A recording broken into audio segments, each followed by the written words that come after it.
สำหรับท่านที่เลื่อนฟีดผ่านไปผ่านมาลองมาแวะชมคลิป HJ สารพัดสร้างของเราที่จะมาใส่ก๊อกน้ำตู้เย็นรับหน้าร้อนให้ท่านพ่อแม่พี่น้องได้รับชมและนำไปทำเองได้ที่บ้านอากาศร้อนๆอย่างนี้เปิดตู้เย็นมากินน้ำบ่อยก็เปลืองค่าไฟก็เลยเจาะตู้เย็นติดก๊อกน้ำไปเลยโดยเจาะที่ฝาบริเวณที่ไม่มีวงจรไฟฟ้าหรือท่อน้ำยาอะไร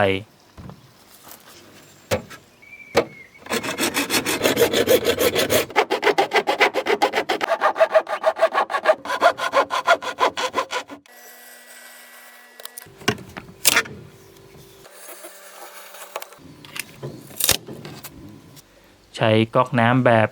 แก้วชนเกลียวนอก M17 ซุบใส่สายยาง3 หุ่นอัดด้วยกาวเทียนแล้วใส่เข้ารูที่เราเจาะไว้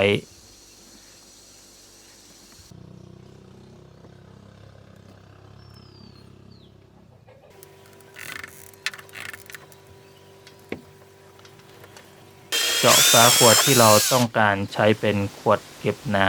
ำซุบใส่ด้วยสายยาง3 หุ่นอัดด้วยกาวเทียน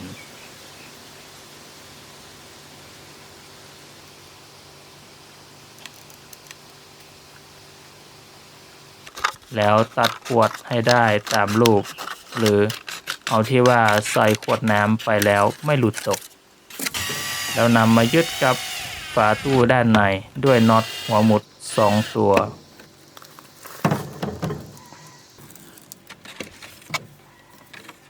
สุดท้ายก็ขวดน้ำที่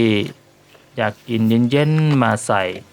ถ้าเป็นน้ำเปล่าควรใช้เข็มเจาะก้นขวดเพื่อให้น้ำไหลแรง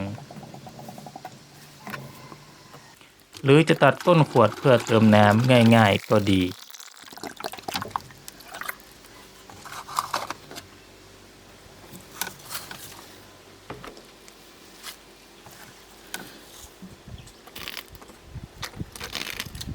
แต่ถ้าเป็นน้ำอัดลม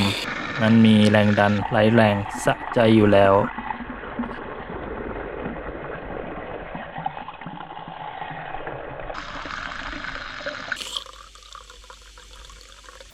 หวังว่าหน้าร้อนนี้พ่อแม่พี่น้องจะได้กินน้ำเย็นๆง่ายๆไม่ต้องเปิดตู้เย็นบ่อยๆเพราะเปิดตู้เย็นน้อยก็เสียค่าไฟน้อยขอบคุณที่ช่วยกันประหยัดไฟฟ้า HJ สารพัดสร้างนวัตกรรมแบบบ้านๆ